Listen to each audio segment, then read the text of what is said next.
Talking about UFC Fight Night. Rob Font versus Cheeto Vera. We're going to get Harrison on here with me shortly. It was a fun Fight Night card. Really fire main event, which it actually crescendoed the way a card's supposed to. You know, me and Harrison love bitching about card placement. Here's my man right now. Get my headphones in. Man, what a war of a main event, of a main card. I thought this whole main card was great. Like you said Yeah. before at the end of our prelim video, which for anyone watching on YouTube, go check out our prelim video. This six-fight main card, every fight made sense. There weren't any like super stupid wild odds. Like everything was a pretty well-matched fight, and it all crescendoed perfectly with a wild 5-round fight in which Rob Font, I'll just say this, landed 273 total strikes. I'm not going to say anything else about it. I He know. landed 273 total strikes. Wild barn burner of a main event. A lot of dope veterans on this on the main card as well. You got Mearschart, you got Elkins, you got Jared Gordon, you got Jocko, you got Fury, you got Arlovsky. So these are all names that like UFC fans are familiar with, and it's not like guys you have to go look up their Tapology page to even know who the hell they are. It just makes it's easy on the eyes. It's easy on it's an easy watch for an MMA fan. Whenever you Yeah. already know the guys fighting and it just the matchups make sense and everything like that. You're right. I enjoyed this main card. But yeah, I guess we can get right to it, man, because we got Jail Mearschart coming in at plus 155. Longtime UFC vet. Fighting Christoph Jocko, minus 180. Another UFC vet, has been around quite some time at this point. Fighting the UFC middleweight division. By the way, man, I was just going to say, how does Christoph have 2 Z's and an S? Oh, I know. That name is a motherfucker. Yeah. I thought I was spelling it right, and then I had Me to too. go back and X out some shit. Yeah, I was way off. Yeah, you think you know how to spell Christoph till you look. There's literally the Y comes after the Z. It's Chris. Yeah. But yeah, no, Chris is off. those Polish names are also the same country from like Johan and Joe Jacek and like those names. Kyle Juszczyk in the NFL, like those names, he has a bunch of like extra consonants in there as well. Those Polish names will get you every time. Yeah, no doubt, man. But as you noted, Polish fighter had Jonion Jacek, which is another wild name, tweeting about him, talking about the Polish power. He was the minus 180 favorite, fighting, as you said, Gerald Mearschart at plus 155. I thought the odds became apparently more justified as the fight went on, which surprised me because coming into it, I actually liked Mearschart here as the underdog. Man, this fight was all Jocko. Like, I don't even necessarily know if we have to go round by round. I mean, I don't think so because I feel like every Mearschart round essentially plays the same. But it blew my mind. We all pretty much figured, I mean, for the most part, broad stroke here, that Jocko would outstrike Mearschart, right? Mearschart striking pretty subpar modern UFC middleweights. Yes. But we all figured the same would be true for Mearschart's grappling. There's very few guys that can really out-grapple Mearschart, right? Great jiu-jitsu guy, pretty decent wrestling. But Jocko, so in the first round, Jocko's piecing him up with the hands. But then in the second and third round, he starts to out-scramble, out-grapple, out-wrestle Mearschart. Jocko, known was more of a striker, not a good look. I mean, just complete domination in all phases. Like, no matter where this fight went, at least last night, Jocko was better.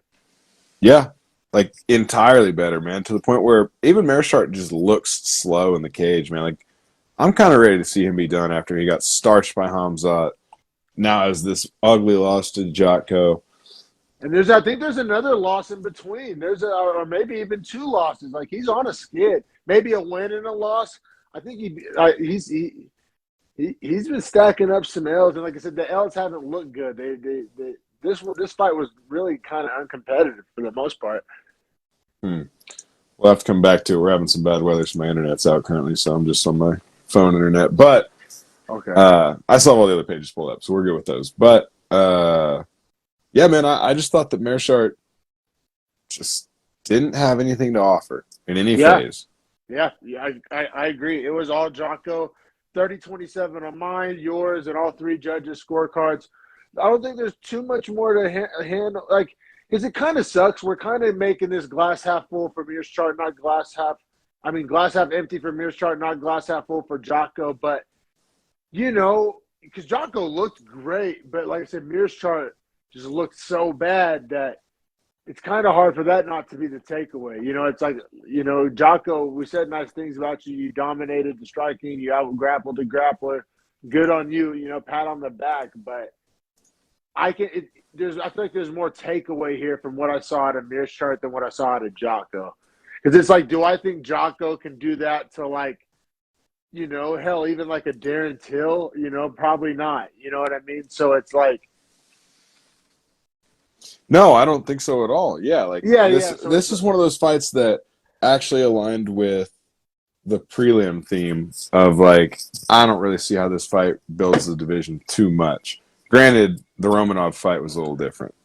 Yeah, for sure, man. I think you're right. I think Mears Chart, at the very least, he's not going to get another contract. So wherever his contract falls, who knows? But like, I think we're nearing the end there. Is what it looks like. And Jocko, I think he probably earns himself, because Mears Chart, say what you will about the skill set, pretty solid name still.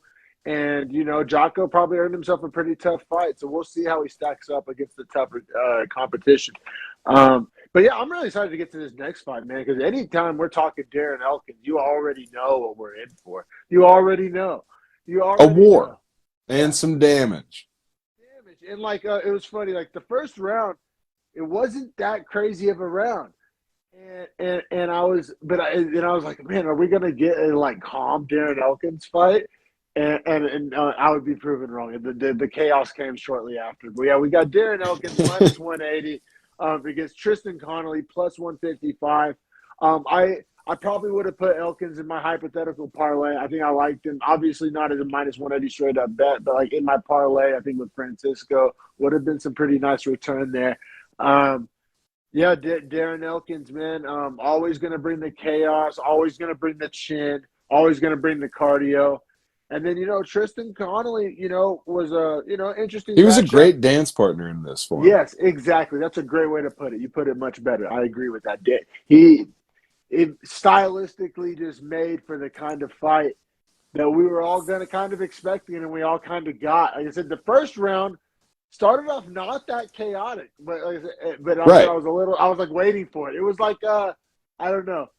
You said you having weather trouble there in Oklahoma. It's like you're waiting for that tornado to drop out of the sky. We all knew it was coming. Yeah, exactly. It was like watching a storm build, where like it's slowly building, and like you kind of see these guys going back and forth, and some heavy shots landing, but not really enough to really bust either one open. Like, and then all of a sudden, Darren Elkins hits the elbow that cuts open Connolly, and I feel like that's like, as he gets busted open, so do the floodgates, and it just came pouring out of both guys after that, and it essentially became a war. I mean, round one felt like a huge scramble for position, right? So I had it 10-9 Elkins. I thought he was almost always on the better end of it.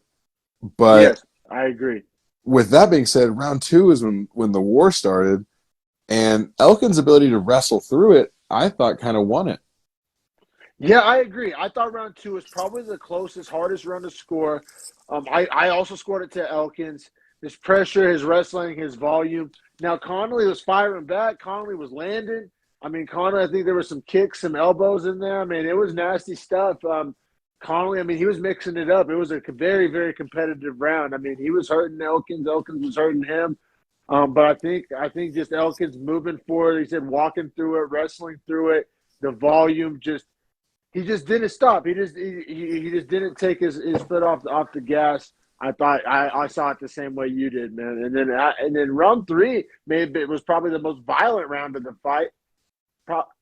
You know what I mean? It was a banger. Round three is when both guys got opened up and were just bleeding all over each other. Now, granted, Elkins getting that takedown with 2 minutes left and holding on to him essentially on his back, I thought made it an easy Elkins round to score. But up to that point, Connolly was starting to give Elkins the hands. Yes, exactly. Easiest round to score, but also like the most chaotic round. Like the first, like they were each man. You can make an elbow highlight of just this round for each man. Like each man landed multiple like gnarly, clean, vicious elbows, all in like a 2.5 minute window, like the start of the round.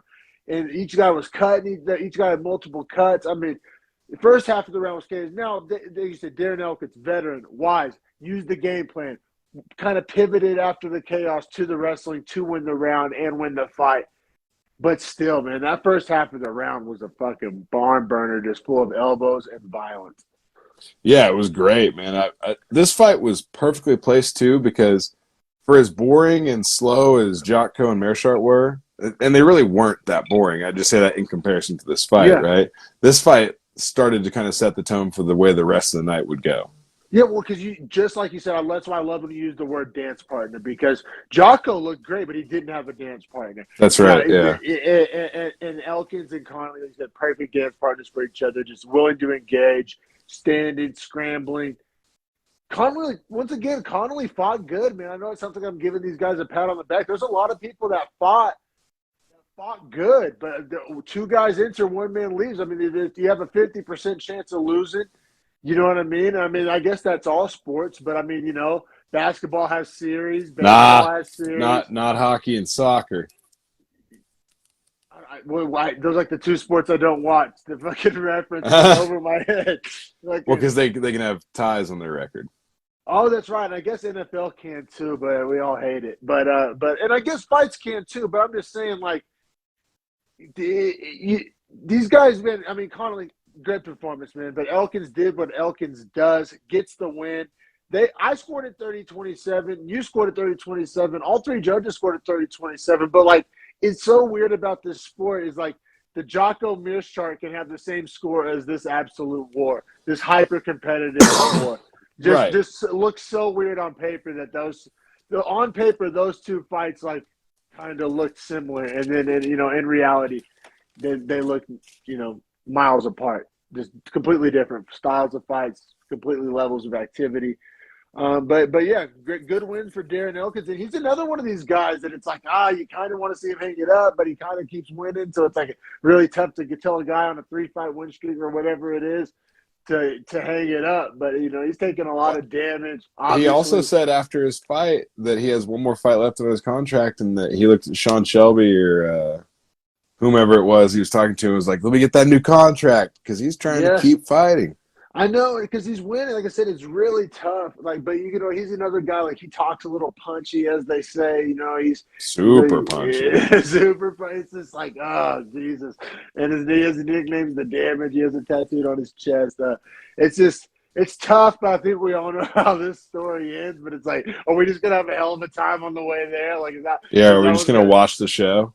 We're just gonna crack a beer and just watch the train wreck happen. I think that's what's gonna happen here. I guess so. Good win for Darren Elkins, though. But we'll keep it pushing here. We got Jared Flash Gordon coming in at plus 160 underdog against Grant Dawson, minus 190 in lightweight division. These are honestly two very good lightweights that I honestly like kind of forget about sometimes when I'm thinking about like the bottom end of the lightweight division. But like both tough nights out, both have really, skill sets to hang their hat on. Like they have a path to victory. You know what I mean? These are good fighters, and I think this just proves the depth of the division. More than anything that I'm always surprised about is Grant Dawson, 17-1-1 coming into this. Hasn't lost since Obama was president. That's so crazy. What is he? He's one of these guys that fights every 18 months, or he had a 2-year layoff in there. There has to be something to that. Like, there has to be. He doesn't fight super often, and he's a little bit of a boring fighter when it comes down to fight style. He was actually offered a scholarship to go wrestle at Nebraska, the University of Nebraska, and turned it down to become a fighter. So, great wrestling pedigree there. So, and that was, I think, apparent, right, in this fight. Like, that was the whole reason he was able to even have any success in any of these rounds was due to his ability to wrestle and get onto a leg. And once he had a leg, it was almost like Jared Gordon was going down. Yes, his takedowns and his wrestling and his just persistence and his cardio was all super impressive. I mean, Gordon was fighting like Gordon fights. He was kind of looking for the big shot, trying to keep it standing. But yeah, Dawson, the wrestling, and he had some ground and pound, and he was advancing position. Like, it wasn't as boring as Dawson had been in the past. You know, like there was some action there for Dawson. Yeah, no doubt. I thought that Dawson kind of was getting beat up when they were on the feet for the most part. Oh yeah, And especially after the round fight, two. you could Round you two, landed yeah. landed some shots on the feet in round two for sure. But I mean, to to Dawson's credit, every time he'd start getting tagged up, he would dive in and be able to make it back into a grappling match. Like he was always able to make the fight back to his fight style or advantage. Exactly, and it super cliche to say, probably super too broad of a stroke, but it was striker versus grappler, and the grappler, or wrestler really more than grappler, but the wrestling won, man. It was really kind of that simple. Because yeah, when they were standing, if this would have been a kickboxing match, Dawson would have been in trouble. But it was MMA, and he just wrestled his way to victory, man. He ends up. Or what were you about to say? Oh, I was just gonna say, yeah. I mean, the third round comes and it looks like it's gonna go to decision and pretty much be an easy 30-27 because once again Dawson takes the back late, but this time he finally is able to.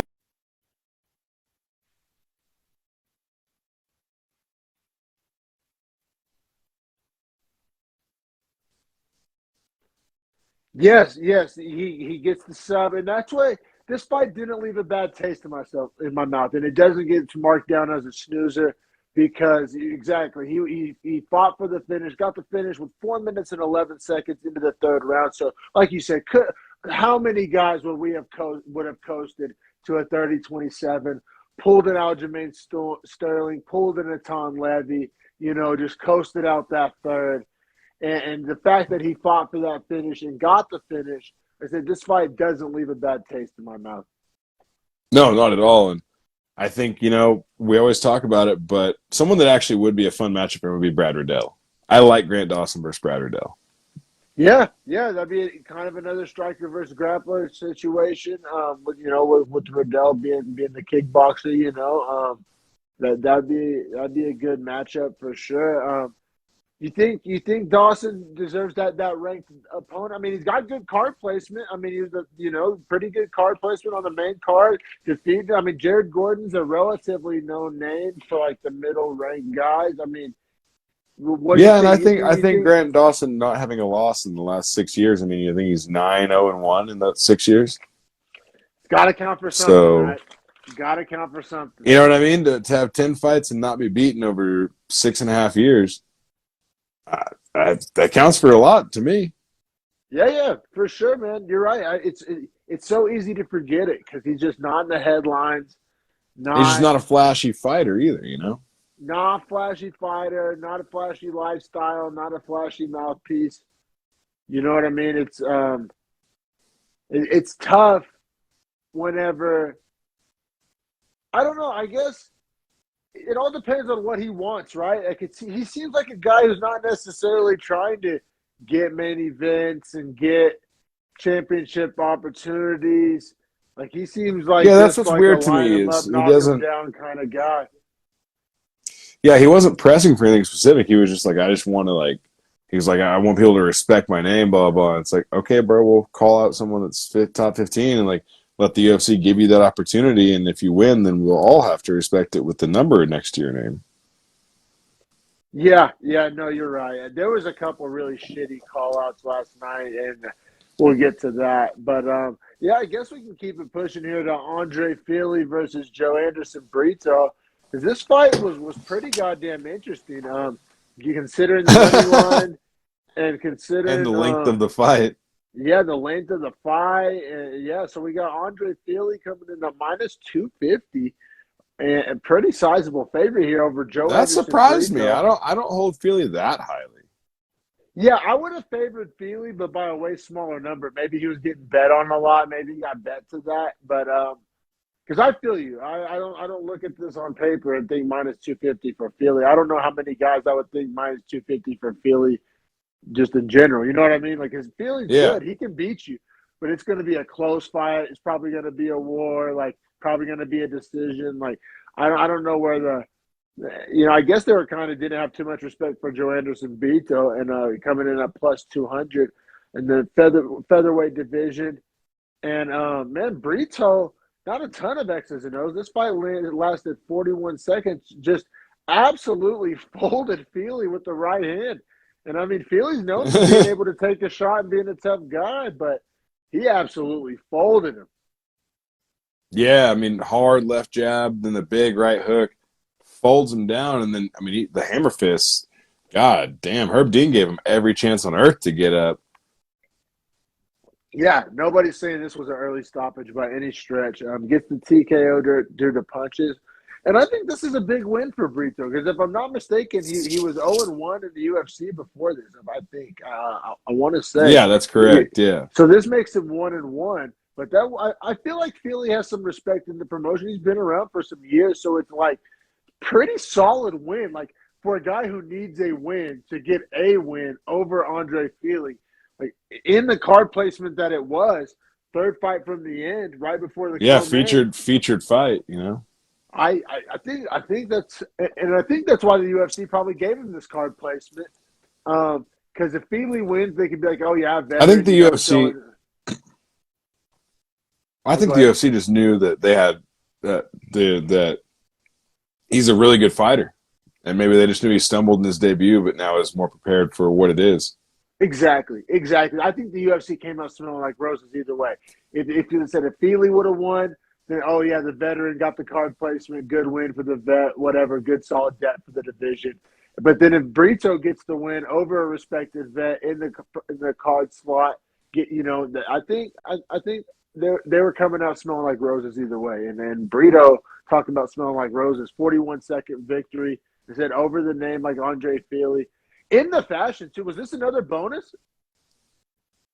Yes. So this was the next bonus. And then we'll have two more after this fight still.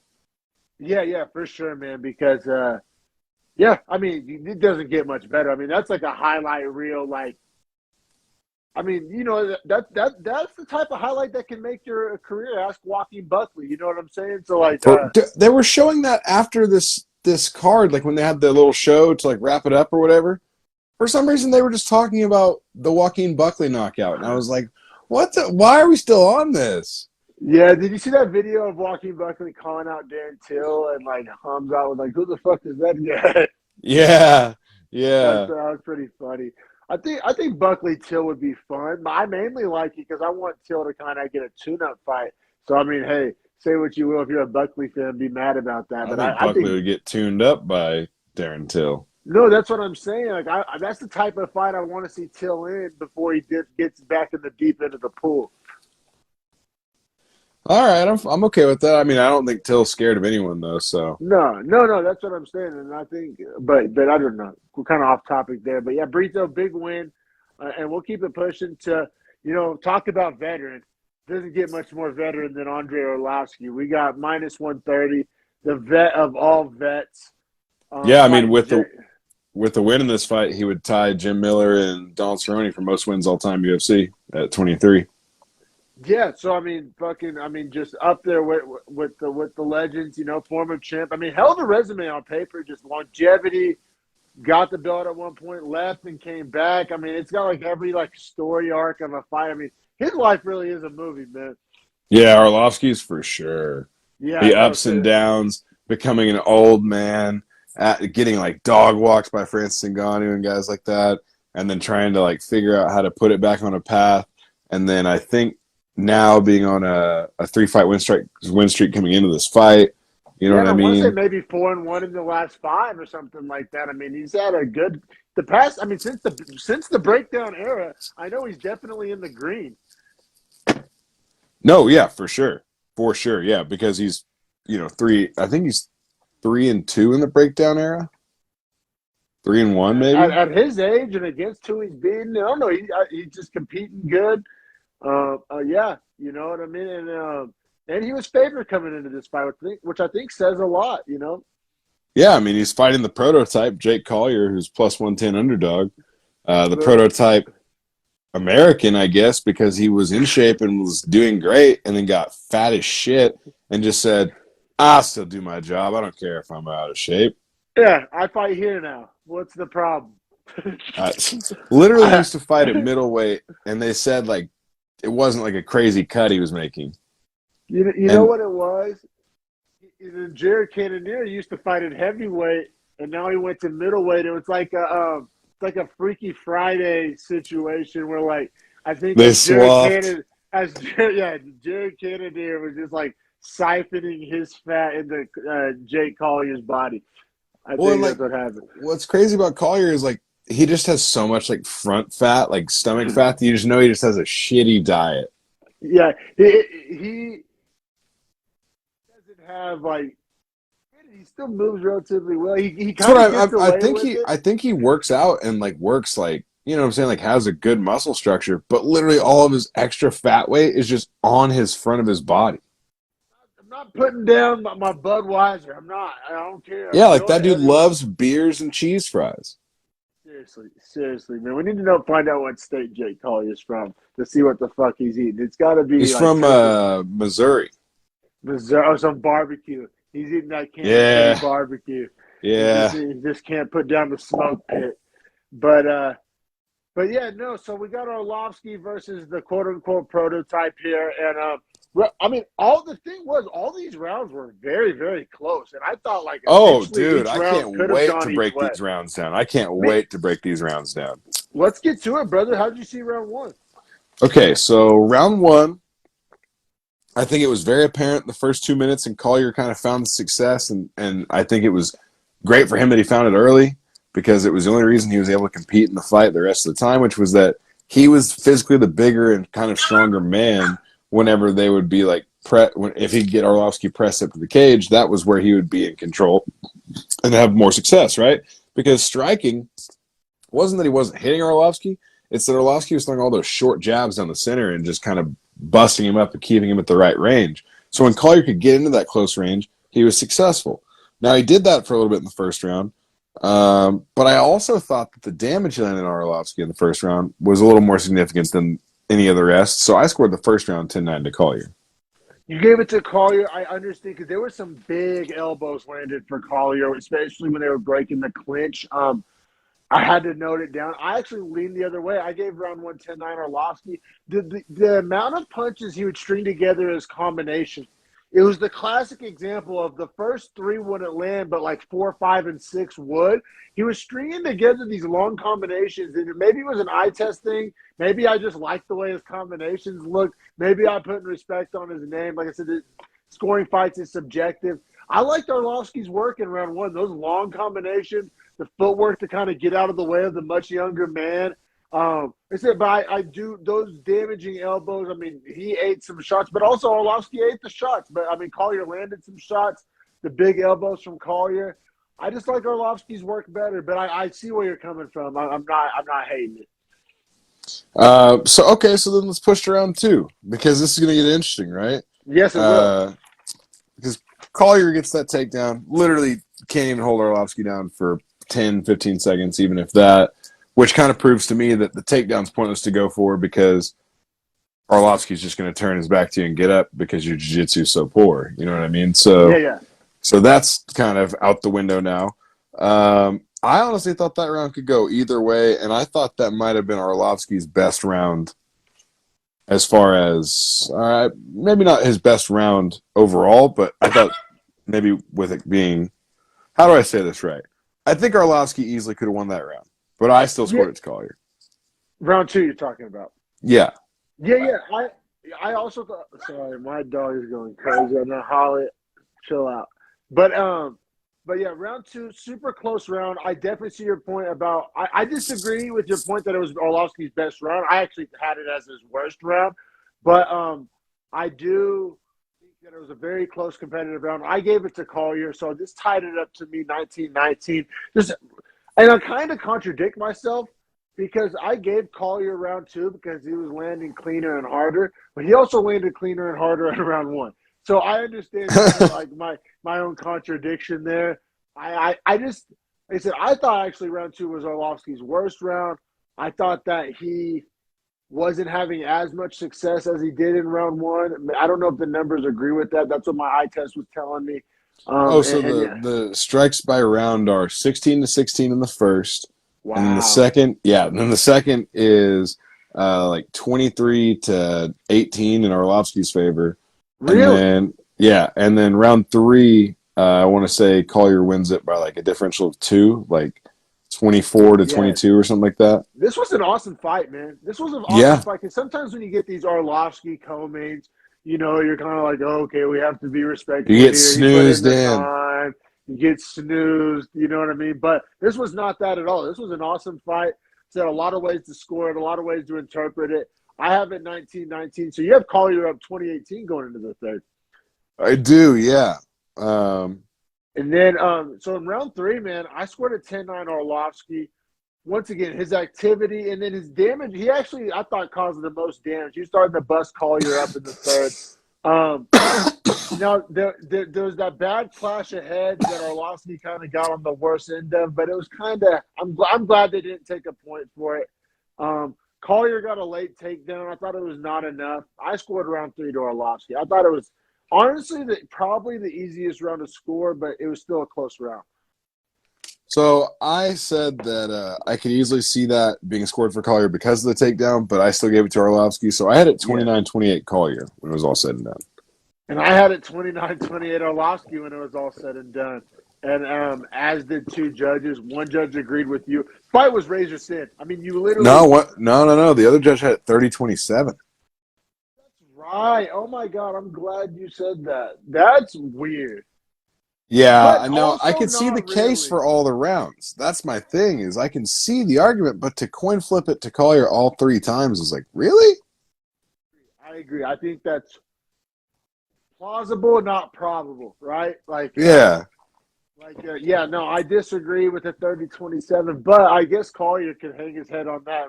When he's retired and drinking beers, he can say, that's 30-27 fucking Andre Arlovsky. One judge, hell, I beat him. I know I did. One judge had me winning all the rounds. No judge can say that for him. It's like, well, they maybe could have. Yeah, they also could have. It could have been 30-27 Arlovsky. This fight was wild. It was nuts, which is what you want out of this, because this fight's not for contendership. This is 2 unranked guys. So what do you want? You want an awesome fucking fight, and that's what we got. Exactly right. Exactly right, man. And this at first I was like, Arlovsky's the co-main, like against Collier, like really. Like I was a little off put by it because like I get it's Andre Arlovsky and his name is so valuable to just the fight world, but on paper I hated it. Now in real life, when that fight played out, hats off. I'll eat my crow. Cool. No, I didn't feel as strongly, but I totally see what you're saying. I was like, oh, it's kind of a cop-out co-main. You slap That's what I mean. on that. It's not a meaningful co-main. And now, granted, say that, but Arlovsky is 4-0, and he's saying that he kind of wants to make one last run at the title. Well, let's calm down with that, Arlovsky. You got a lot of people you got to get through. Yeah, it just sucks because I think we find ourselves in a very common spot where we find ourselves with these veterans where they don't suck. And there's a lot of guys they could beat, but they do not want that heat with the top 10. Like a lot of these top guys are gonna hurt Arlovsky. Hell, maybe even some of the other ones like a Romanov or a Sergey Pavlovich or like I don't know if he gets past that level, much less, you know what I mean? Like what does a Tai Tuivasa do to him, or a Tom Aspinall, or a hell, like I don't know. I guess you could put him against a Volkov and probably get a snoozy ass fight. But that maybe Arlovsky gets a sub in, who knows? But I just think if you get to the top end, but there's also winnable fights, like the usuals. Like I pretty much lost respect for Sakai. Like I think Arlovsky Sakai, like that could be competitive. Like I don't think he can get dog walked. So like I think like you could. It just depends what the UFC wants to do. If they if they want to do some like respect, courtesy like fights against a guy like Sakai or. What is there? Is a Walt Harris still in there somewhere? Yeah, Walt Harris 14, Blagoy Ivanov at 15.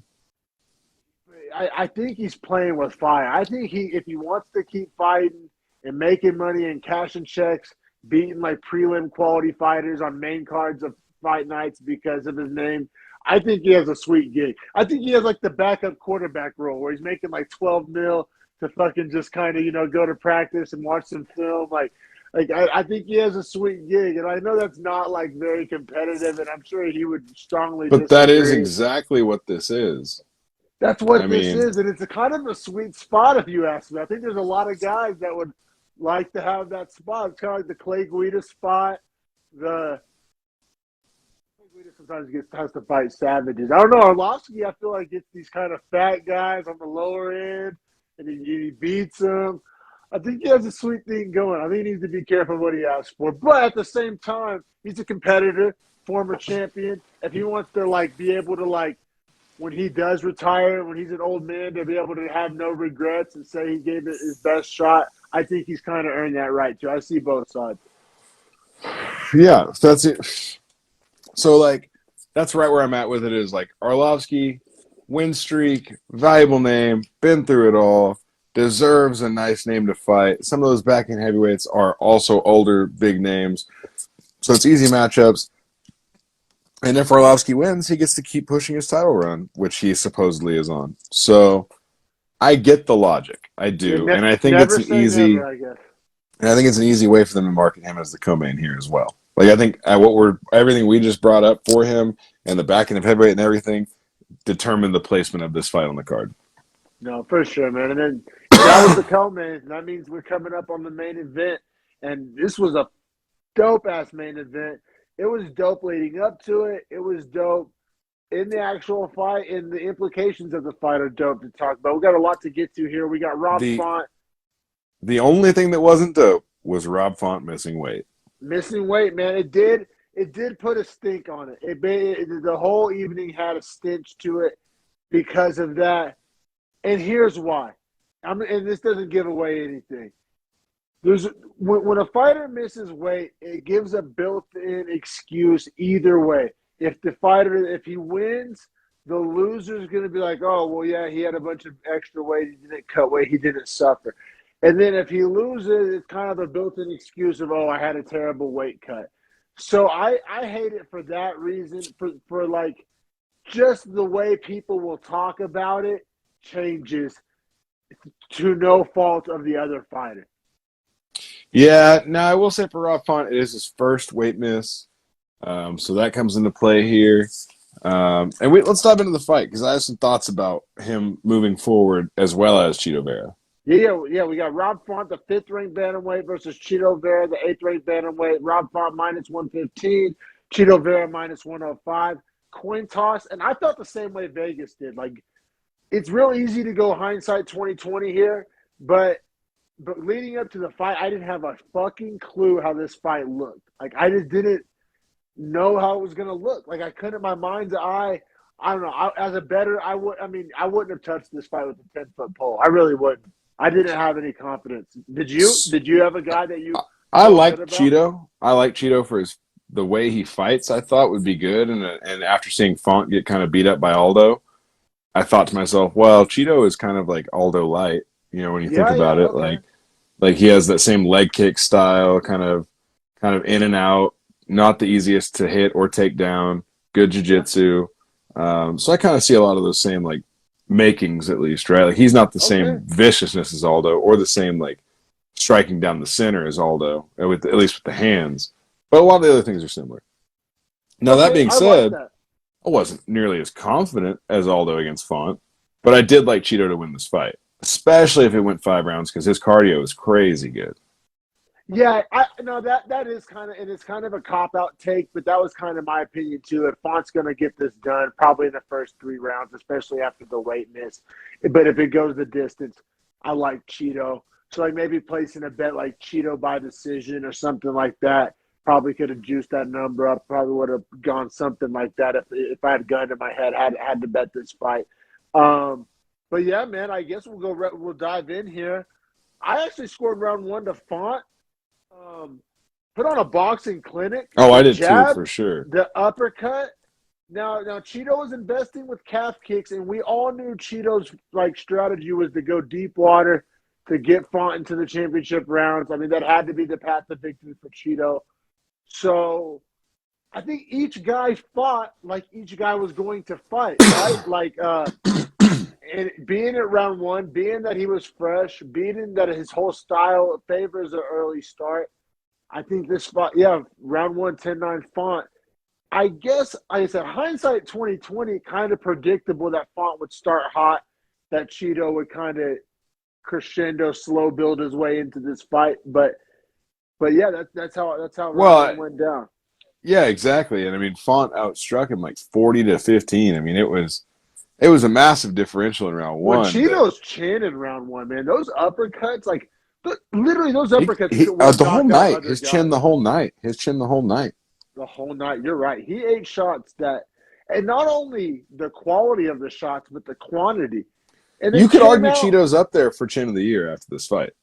yeah, probably in the lead, probably in the clubhouse for chin of the year. Because I mean, like I said, the volume and the power that he absorbed is nuts, just absolute nuts. So yeah, we both had a 10-9 Font in round one. How did you see round two? I thought it was a much closer round. Well, so I thought it was still going to be a Font round until the end of the round, whenever Cheeto caught him with, I believe it was a hook, a right hook or a left hook. I can't Left remember hook, which hand it was. Left left hook, hook. yeah, that just put Font on his face almost. For me, I thought it was a close round that Font was winning to that point, and I thought that big moment was enough for Cheeto to steal the momentum and have that round. I did too. I had Cheeto still in the round, but I mean, you're right. Up until that moment, it looked very similar to round one. I mean, you could even go as far as to say that Rob Font was piecing up Cheeto there in round two, until Cheeto just rocked him with that left hook. And talk about chins, man. Font's chin didn't look great because it was crazy because he would land these huge shots on Cheeto, and Cheeto would eat them. And then Cheeto would land, I mean, a pretty good shot, but not nearly the kind of shot that Font was landing on Cheeto, and it would like wobble him hard, you know? Yeah, no, it was crazy, and like even after the fight was all said and done, like Cheeto Vera's face looked fine, and Rob Font's face was, I mean, A in mess. pieces. A mess. Rob Font was a mess, man. But I mean, this fight was a war, man. I mean, pretty much every So round was really close. So we both have it 19-19. yeah, we both had it 19-19 going to round three. How'd you see round three? Because I thought round three arguably was because I think 4 and 5. I think we're going to agree. I thought round three maybe. Well, let's see. Who'd you take? Because I'm interested to know if we agree or disagree. I went Vera, man. Call him he's the round burglar. He was stealing rounds left and right, man. No round was safe. Cheeto was going to steal it at the very end but he wasn't stealing it in cheap ways with a takedown or some clinch control or some fluky sub attempt. I mean, he was stealing it with the dopest knockdowns. Round one, left hook knockdown. Round two, knee to the head knockdown. So it's like it's not he's stealing them, but not in a cheap way. If that can all be said in the same sentence.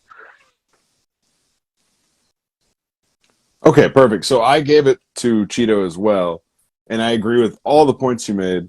I just thought that it was one of those rounds where if you had scored, you know what, I guess if you'd scored round two for Font, you'd probably be more inclined to score three for Vera still. So maybe two was a little closer than three because I thought the knee was pretty crazy. Oh yeah, and I also thought that Cheeto. It wasn't as much of a comeback. Cheeto was having more success before the knee than he was having before the left hook. Before the left hook, it was all Font. Before the Yes, knee, yeah, I think Font was yeah. still winning the round, but Cheeto was having a lot more success. And then you add the knee on top of it. You know what I mean? So I agree. But those rounds were similar, but not identical.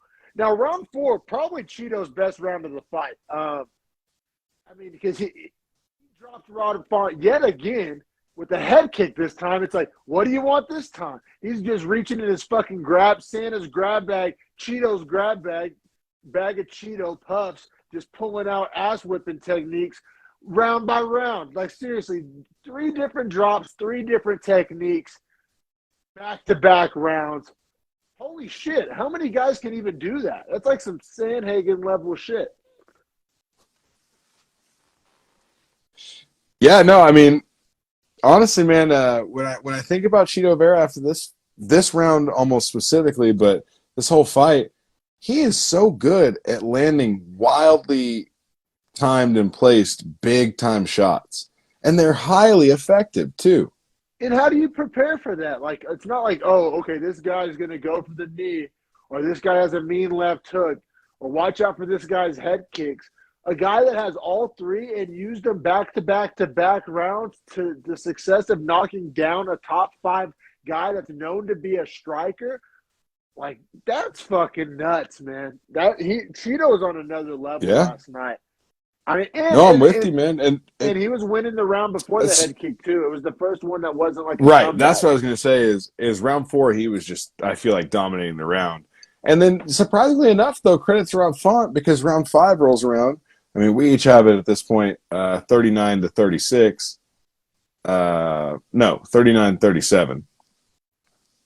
And so, with that being said, round 5 comes out, or Rob Font comes out in round 5. And is looking pretty good, I think, right? Now, granted, it's pretty back and forth, but until Font was winning the round. I thought. Okay, perfect. Yeah. Now, granted, Cheeto still, once again, wearing the shot so much better, and Rob Font's so busted up by round 5 that whenever Cheeto even connects, it's just the visual implication is so tough, right? But then with a minute to go, he lands that spinning heel kick to Font's like eye, and it put Font on his heels to where he really couldn't even fight. Right, and it made Cheeto look like the winner.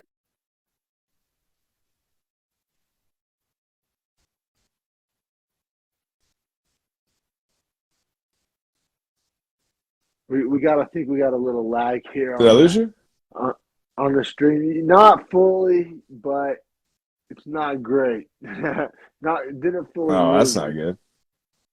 All right, I think we're back. But no, I feel you. That head kick from Cheeto in the 5th round, stole another one, man. Just the round burglar. But like I said, when you're stealing the round burglar, I don't have a problem with it. Like, usually I would say that's cheap or that's gaming the rules.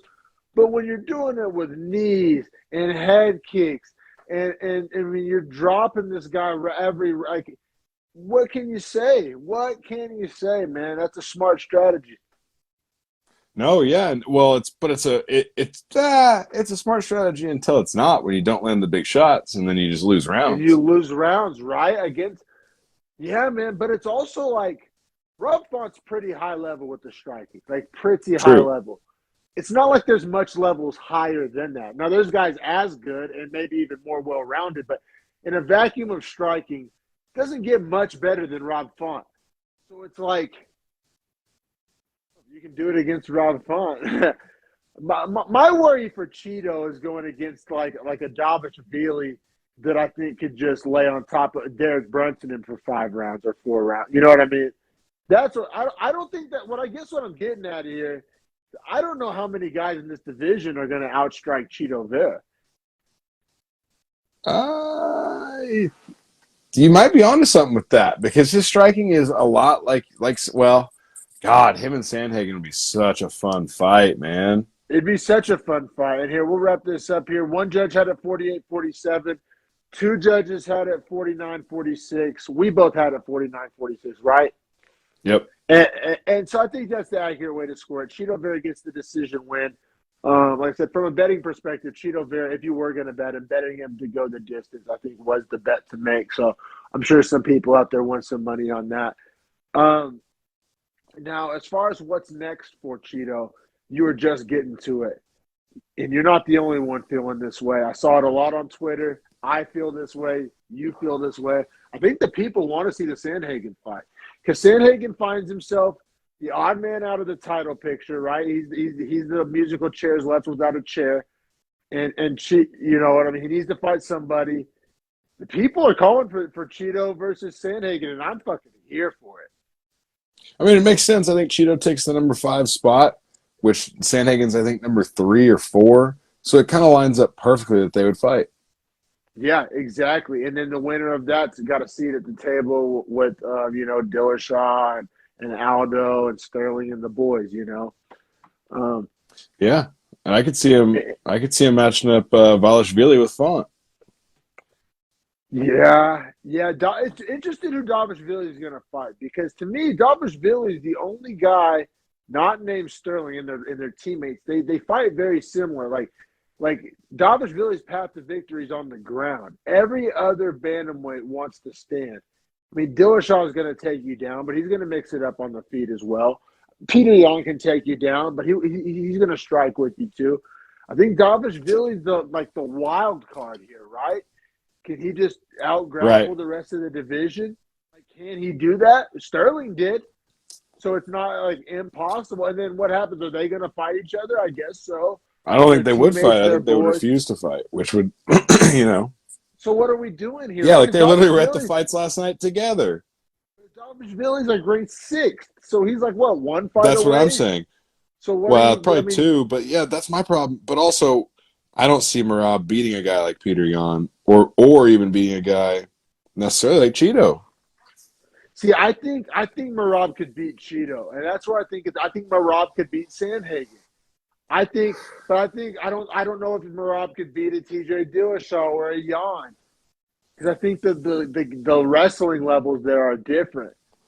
And then Dillashaw and Yan are problematic for everyone in the division, including Sterling. Like those aren't easy fights for him, even still. because they're well rounded, Mm-hmm. everybody else, the Sandhagens, the Cheetos, they're the strikers, they're the jujitsus, but not the wrestling. And then Sterling and Merab are pretty much just wrestling, some jujitsu. Yeah, and then the striking of like Yan and Dillashaw combined with how great they are at grappling, both They're, defensively and offensively. Like I Yan think they're Dillashaw's the a most. fun fight, man. Oh, man, that's the fight I want to see because this is the last question. Because I want to see Aldo skip the line. I want to see Aldo get the title shot. I'd be okay with that. That'd be fun. Be okay with it, right? And Aljo then, Aldo, then you get the fight you just talked about, Jan Dillashaw versus Aldo. Dillashaw. Yeah, and if Dillashaw wins that, and you can get a Dillashaw Aldo fight. Think about how big that is name wise. Or either way, or I think Dillashaw Sterling Or still Yan big too. Aldo. Yan Aldo would be a good rematch. I mean, Aldo Good. got beat badly in the first one, but it's still a good name rematch. And imagine if Aldo has the belt. Right, they're the role reversal. Yeah. But you got to imagine if Aldo beats Aljo, they would just run that back, right? I mean, Yeah, for sure. or maybe not if Dana really does secretly hate him.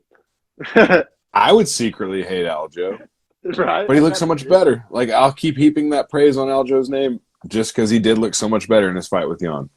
Yeah, man. But we love our bantamweights here, man. And it's like, oh yeah. All right. Final thing. What's next for Rob Font here? Where does he go? Do you think he's? I think he moves to feather.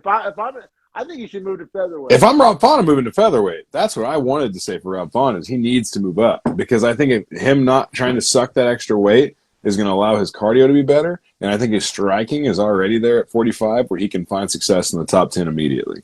Yeah, and I think he would get a fight like a Rob Font Arnold Allen would be fine. Maybe he gets murdered again. God, imagine though. Arnold Allen having to beat a 55er and then having to beat a 35er and just still not getting to fight a real 45er. Like, God, that poor guy. He's gonna be 14-0. No And he title just shot. torched Dan Hooker. Like, doesn't deserve to have to do that, but maybe we'll make him. Main event Allen, baby. But hey, yeah, no man. Bantamweight division's a lot of fun.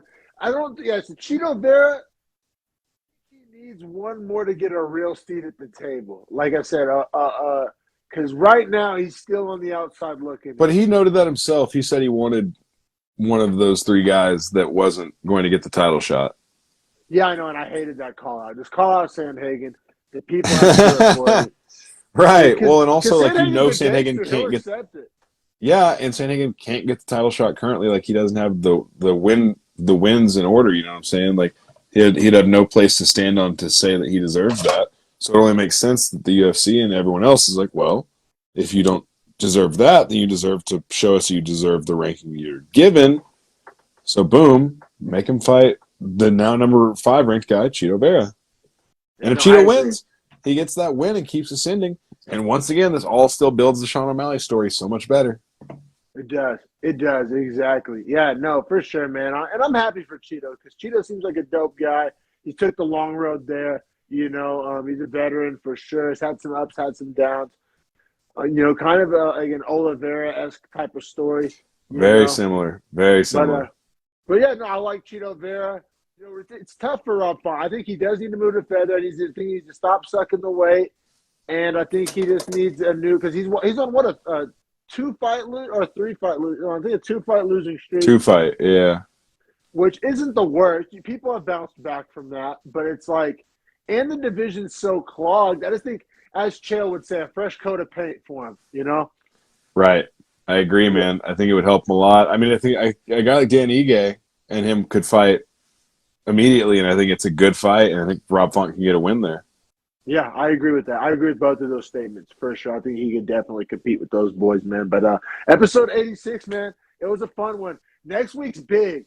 Big. Anything you want to touch on? Just super lightning round next week pay-per-view. I mean, Chandler Ferguson. How do you feel? Because that money line's massive. I thought that money line would be close. I feel like they're like very like that money line is huge for Chandler. Which I like Chandler, honestly. I think Ferguson's just over the hill, man. Yeah, but did you think I think it's like minus 400 or something like that. I don't like him that much. I like him probably minus 280 though. Yeah, I feel that. Yeah, and then main event. Man, I want to see Gaethje get it done because I love Justin Gaethje. I love like how hard he fights and like his story and everything. But I think Oliveira's just too good. Yeah, man, I think I'm gonna not doubt Oliveira, right? Because it's like That's what I'm saying. I've doubted him all the time, and I'm finally not gonna doubt him. But watch, this will be the fight he loses the time I don't doubt him. Well, because I think we're all at the same place. Like Justin Gaethje, 100% could beat Oliveira. It's for just sure. Like, I mean, if he lands one big hook, it's over. It's just like, will he? Right? And like, you got to think about the Michael Chandler fight for Oliveira. He ate some shots. You know what I'm saying? And then recovered and knocked him out. And then Gaethje couldn't knock out Chandler. Exactly. Yeah, and I do think Oliveira's striking gets underrated because for some reason as MMA super underrated. We love to think of it as a boxing match, but Oliveira's like elbows and like squirrely little techniques and his Muay Thai and his calf kicks and his front kicks and his knees and his clinch. That's all still stand up. You know what I mean? Everyone's like, "Oh, Gaethje's a way better stand up fighter." It's like, yeah, probably boxing, but it's not boxing. Right. It's not boxing. It's MMA, and we got to worry about leg kicks and submission attempts, takedowns. Elbows. All that makes it. Oliveira is a complicated striker too. That could be the X factor to me. Is if Oliveira can land a couple of because what I'm saying is if he tries to trade punch for punch with Gaethje, that's bad. But say he trades like one elbow for maybe 2 or 3 punches, I think that's an equation that he can win and would win if that's how it looked. You know what I mean? Like I think his elbows could be like a great equalizer while on the feet. And then I think if we go to the ground, we see him get the sub, you know?